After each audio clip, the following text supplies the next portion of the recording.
সবচেয়ে চ্যালেঞ্জটা হচ্ছে প্রতিনিয়ত জীবনকে ফেস করা, প্রতিনিয়ত প্রত্যেকটা মোমেন্ট সারপ্রাইজিং, মানে ইউ নেভার নো কখন কি হবে। এবং জীবন সুন্দর, জীবন সত্যি অনেক সুন্দর, অনেক কিছুই আসবে, অনেক কিছুই হবে, অনেক সেটা হয়তো অনেক ভালো মুহূর্ত, খারাপ মুহূর্ত, অনেক চ্যালেঞ্জ আসবে, অনেক স্ট্রাগল আসবে। দিস ইজ লাইফ, এভাবে আসলে এগোতে হবে। একবার কিন্তু সে আমার সাথে দেখা করার জন্য মরিয়া হয়ে গেছে। আমার উপবিশ্বাসকে দিয়ে সে একবার দেখা আমার সাথে করেছে, ছবিটাও তুলেছে। সেখানেও কিন্তু সে বলেছে, সেখানেও সে আস্তে করে টাকাটাই চেয়েছে, টাকাটা দিয়ে দেন আমি চলে যাব। তার কিন্তু আরেকটা প্রতারণার ফাঁদ ছিল যে আমার সাথে ছবিটা তুলে পাবলিশ কিন্তু তাৎক্ষণিকভাবেই বলেছে যে আমার কাছে এসেছিল 300 টাকার স্ট্যাম্প নিয়ে এসেছিল, সে আমার সাথে সমঝোতা করতে চেয়েছিল, আমি এখন আপ হইনি, আমি কিছুই না। এই যে এই প্রতারক, যে এই যে মিথ্যাচার। তুমি সাকিব খানের সাথে তোমার যে সম্পর্ক, বুবলির সাথে যে সম্পর্ক, সেটাকে তুমি কিভাবে ডিফাইন করো? এটা আমার ক্ষেত্রে মনে হয় যে আসলে খুব অল্প সময় এটা বলা পসিবল না, কারণ যেহেতু আমার ফিল্ম ইন্ডাস্ট্রিতে কাজ করা আমার মানে ওনাদের বলতে যে ওই টিমটার সাথে, এবং ডেফিনেটলি আমার ফার্স্ট কো অ্যাক্টর ছিলেন তিনি, এবং তার সাথে আমি কাজ করেছি এবং অনেক কিছু আসলে শিখতে পেরেছি, because he is so experienced. So এই জায়গাগুলো তো আছেই। আর আমার কাছে মনে হয় যে আসলে যখন আমরা অন স্ক্রিন কাজ করেছি, বা কারণ আমাদের তো অলমোস্ট 1 ডজন ছবি হয়েছে একসাথে, তো সেখান থেকে আমি বলবো যে সম্পর্কের ব্যাপারটা আসলে ডেফিনেটলি যখন কেউ জুটি হিসেবে কাজ করে তখন তো একটা আন্ডারস্ট্যান্ডিং থাকেই। সো সেটা রেসপেক্টের জায়গায় আসলে সবসময় আছে। দর্শকদের মনে যেহেতু অনেক জল্পনা কল্পনা ছিল এবং নানান প্রশ্ন ছিল, সেগুলো তুমি মোটামুটি দূর করে দিয়েছো। এবং আমার কাছে যেটা মনে হয় আপু, সেটা হচ্ছে যে আমরা আসলে, যেহেতু আমি যদি আমার কথা বলি, যে আমি লিটারেলি আমার প্রমোশনাল, আমার মুভি প্রমোশনাল কোনো প্রোগ্রাম ছাড়া আমার টিভি প্রোগ্রামে একটু কম আসা হয়, কারণ আমি যেহেতু ব্যক্তি বুবলিটাকে আমি খুব কম সামনে আনি, কারণ আমার কাছে মনে হয় আমি যেহেতু যে প্রফেশনে কাজ করছি, প্রফেশনাল আমিটাকেই সবাই জানো। তবে যেহেতু ব্যক্তি বুবলি নিয়ে একটা আগ্রহ, শুধু আমি না, আমরা যারা মিডিয়ায় কাজ করছি সবারই একটা অডিয়েন্সের একটা আগ্রহ থাকে যে সবার পার্সোনাল লাইফে কি হচ্ছে।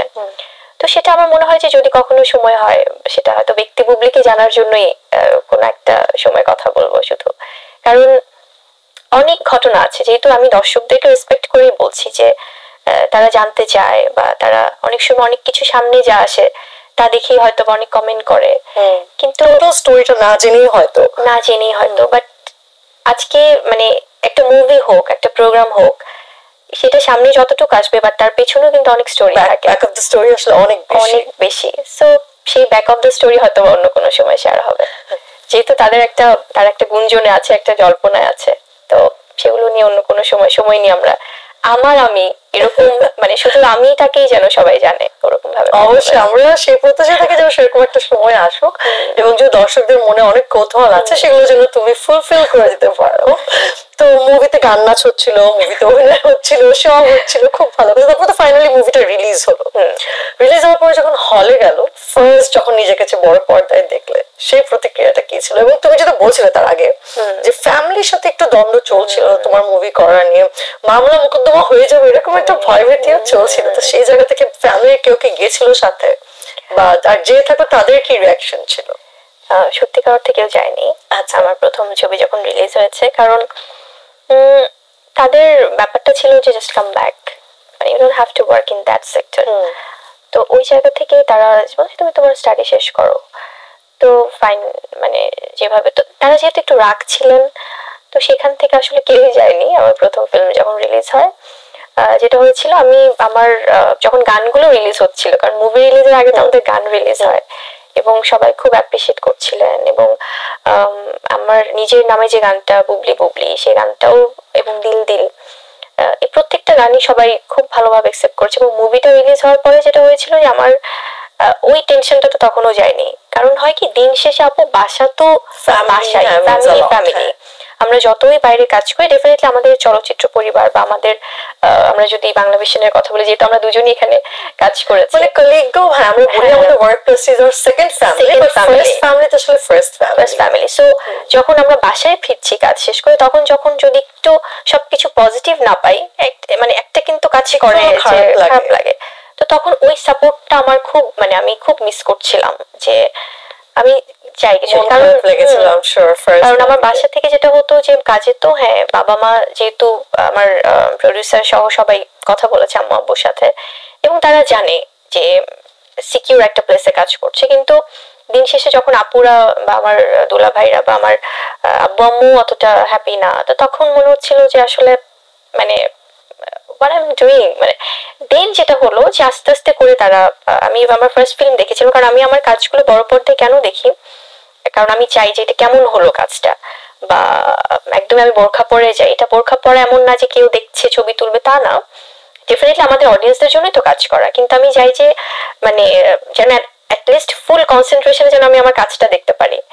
তো আমি গিয়েছিলাম আমার ছোট ভাইকে নিয়ে, ও অনেক লক্ষ্মী, তো দেখা যাচ্ছে ও সবসময় যে কোনো কিছু হলে মানে ও বলে যে আপু ফাইন, বাট তুমি মানে আমার ছোট হলেও সে মাঝে মাঝে আমাকে অ্যাডভাইস করে যে না তুমি যেটাই করছো কিন্তু সেটা যেন অনেস্টি দিয়ে হয়। তো আমি আমার ভাইয়াকে নিয়ে গিয়েছিলাম, ছোট ভাইকে নিয়ে, তো ওভাবে আসলে ফার্স্ট কাজ দেখা, বাট আস্তে আস্তে করে যখন বাসা থেকে দেখলেন যে ওভারঅল সব কাজ করছি না বা একটু সময় ভালো নিয়ে কাজ নিয়ে দুই ছেলে তো সবসময় আমার সাথেই আছে, এটা তো আপনারা দেখতেই পাচ্ছেন। এক ছেলে আমি বাইরে শো করতে গিয়েছি, সে এখানে ফোন করে খবর নিচ্ছে, হ্যালো পাপ্পা আমার জন্য এটা এনো এটা এনো, আমরা এখানে যাব। আর আরেক ছেলের আবার শেহজাদের জন্মদিন হচ্ছে 21 তারিখে, সবাইকে শেহজাদের জন্মদিনের দাওয়াত রইল, অগ্রিম দাওয়াত রইল। শেহজাদের জন্য সবাই দোয়া করবেন। এই যে আমার পার্সোনাল লাইফের বিষয়টা, বুবলি বিষয়টা যেটা বললেন আপনি, আমার পার্সোনাল লাইফের এই বিষয়টা উঠে আসার পরই বা জানার পরেই কিন্তু একটা মহল আমার পেছনে লেগেছিল।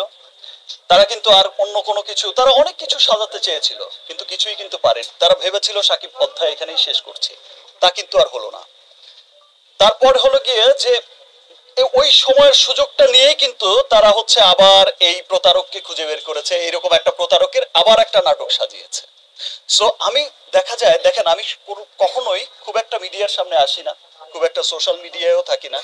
আমি সব সময় কিন্তু আমি বিশ্বাস করি যে আমার জন্য আমার লাখো কোটি মানুষ আছে যারা আমাকে ভালোবাসে, দেশে বিদেশে কোটি মানুষ আছে যারা আমার পক্ষ থেকে জবাবটা দিয়ে দেয়, এবং আমার বিশ্বাস আছে যে সমস্ত কিছুর কিন্তু অভিযোগ আমার বিরুদ্ধে যা হয় যা কিছু হয় সমস্ত কিছুর প্রমাণাদি কিন্তু আবার আপনারাই দিয়ে দেন, সেটা দুদিন আগে বা দুদিন পরে। সেজন্য আমি কিন্তু কখনোই খুব একটা প্রতিবাদও করি না, খুব একটা কাছেও আসে না। আমি জানি যে দুদিন পর তো সবকিছু দুধ কা দুধ পানি কা পানিই হয়ে যাবে, সব তো সামনেই চলে আসবে। আমার কাছে ওই বুবলিশ বা ওই আমার পার্সোনাল লাস্ট ইস্যু কিছুদিন পর মনে হয়েছে যে ধৈর্যের একটা সীমা আছে। আসলে আমি চুপ থাকি, সবাই চাণক্য নীতিতে একটা কথা আছে, জঙ্গলে নাকি সোজা গাছটাকেই সবচেয়ে আগে কাটা হয়। আগে কথা বলা হতো যে বোবার কোনো শত্রু নই, এখন দেখা যায় বোবারই হচ্ছে সবচাইতে বেশি শত্রু, বিকজ বোবা কথা বলতে পারে না। বোবাকে চর দিলেও সে কথা বলতে পারে না যে আমাকে চর মেরেছে, বোবাকে লাথি দিলেও বলতে পারে না সে লাথি খেয়েছে। সো ওই বোবা থাকার এখন আর সময় নেই। এখন আসলে যে যেমন যেমন কুকুর তেমনই মুগুর দেওয়া উচিত। শাকিব খান কয়টা আছে যে তার বিরুদ্ধে অভিযোগ হবে? শাকিব খান তো একটাই আছে। তো শাকিব খান যেমন যখন একটাই আছে, ওই এক শাকিব খানের সম্বন্ধেই হচ্ছে অভিযোগ আসবে, ওই তার যারা হচ্ছে এনিমি আছে তার হচ্ছে বদনাম গাইতেই থাকবে। শাকিব খানের আবার যারা ফ্যান ফলোয়ার আছে, শাকিব খানের যারা লাখো ফ্যান আছে, শাকিব খানের যারা শুভাকাঙ্ক্ষী আছে, আবার সমস্ত ভালোবাসা বেশি বেশি ভালোবাসা শাকিব খানই পাবে, বা আমি আজকে শাকিব খান, কালকে আমার জায়গায় অন্য কেউ আসলে সেই পাবে, এটাই স্বাভাবিক।